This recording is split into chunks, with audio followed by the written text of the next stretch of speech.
This is the new Paperwhite on the left and the old Paperwhite on the right, and to give you an idea of the size, they really are very small.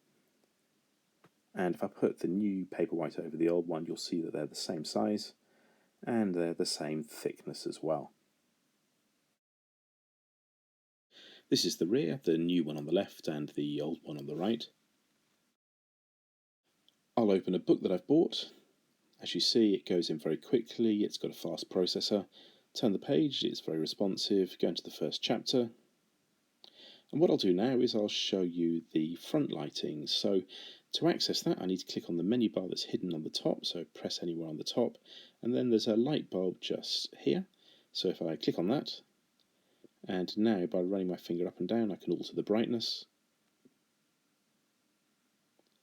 And I don't have to run my finger up and down, I can just touch where I want to go to. The bottom left is a location. I don't like that, I prefer the page number. Press it once and it changes to the page number. Press it again and it changes to the time left in the chapter. And press it once more and I get the time left in the book.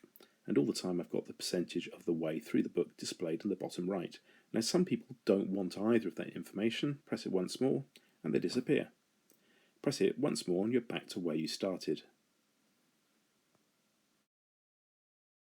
I shot this to show you the difference in resolution. I've got the new Paperwhite on the left and the previous version on the right, and you can see that it's crisper on the left. And if I show you one thing here, I'll just zoom in on the words empty coffin here. So on the left you can see the words are crisper than they are on the right. You get a new font and I'll show you how to select that. Click on the top, brings up the menu bar. Click on that there, that brings up the fonts. So I'm going to change it from Cecilia to Bookerley. And now I'll click on that to close it, and I'll show you it now side by side. So on the left I've got the new Kindle on Bookerley and the old Kindle on the right on Cecilia. And you can notice the difference, including the fourth line down with the numbers 830. This shows you how easy it is to turn pages using the touchscreen.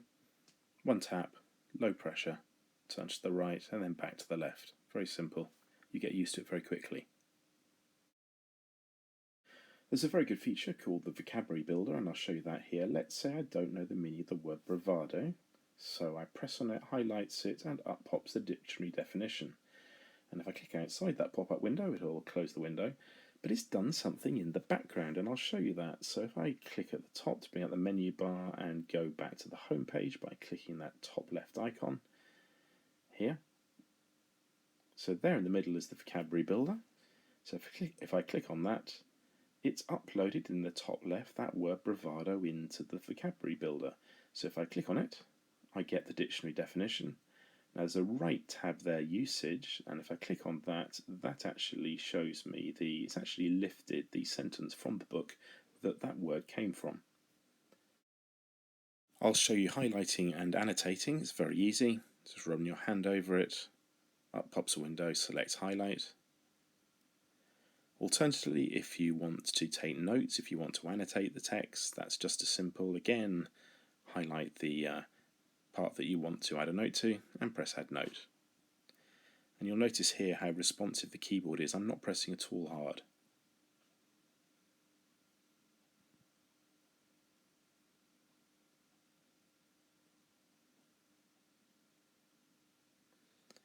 And now I've got a little number 1 that shows me that I've got a note there, and if I click on that, up pops the note. It's up there. Moving around a book is very easy. Just click on the top, press go to. Now you can see 1 is actually in bold, so I'm on chapter 1, so press on chapter 2, takes me straight there. Click on the top, I'll take it to chapter 4. Now, if it's a different page number on the chapters, if it's sort of chapter 15 or something, I just flick up or flick down. X-ray is a great little feature. Let's say I can't remember who Robbo is, so what I do is I select his name by holding my finger on it, and up pops X-ray, which gives me a summary of his character.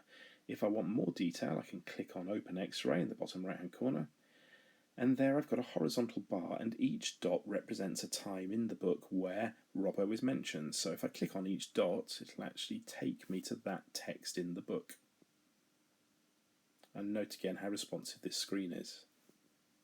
So it's a good feature in recapping what was going on in a book in case you've forgotten. Finding a book that you've bought in your library is simple. Click the magnifying glass icon, and let's say I'm looking for something with Archer in it, so either a book by an author called Archer or with Archer in the title. So if I just press the return button, and now up pops, now the top is all the books that I've bought with Archer in it, and the bottom is they're trying to sell me things from the Kindle store, so the ones I'm interested in are the ones on the top. So now let's say that's the book that I wanted. If I press on that, it's downloading it. So this shows you how quick it is. There it's done, a little tick in the top right corner. That's how quick it is at downloading over Wi-Fi. And just press on it to get into it, and when you open a book for the first time, it gives you a summary, which is great, including typical time to read the book. And to read at the bottom, I just flick it up.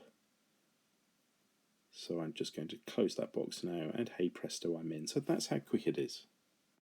Now this book is displaying location in the bottom left, and if I try to get the page number up, I can't. There's nothing wrong with the Kindle, that's actually to do with the software, it's to do with the book. The publisher hasn't actually enabled the page number in the software, and that's because it's an old book. Finding something inside a book is a pain in the neck in the paperback, but a piece of cake on a Kindle, so I'll show you how to do that. Within the book, click on that search icon, and let's say I remember a Cartier watch being mentioned, so I just type it in, and that quickly, it's now just searched through the entire book for everything containing Cartier watch. It's only been mentioned once, click on it, and it goes straight to it. So that's really handy. Kindles have an Achilles heel, which is that they start to lag. So I'll just turn this Kindle on. There's a simple solution. If yours starts to lag, just hold the on-off button in like that for about 5 seconds, and up pops that menu, and click on the restart. It is that simple. And when I say lagging, it's the sort of time when you press the page forward button and you press it twice before anything happens. This is what I like about a Paperwhite. You can't do this with a paperback, just curl up with a book at night. Thank you for watching, and I hope you found this helpful.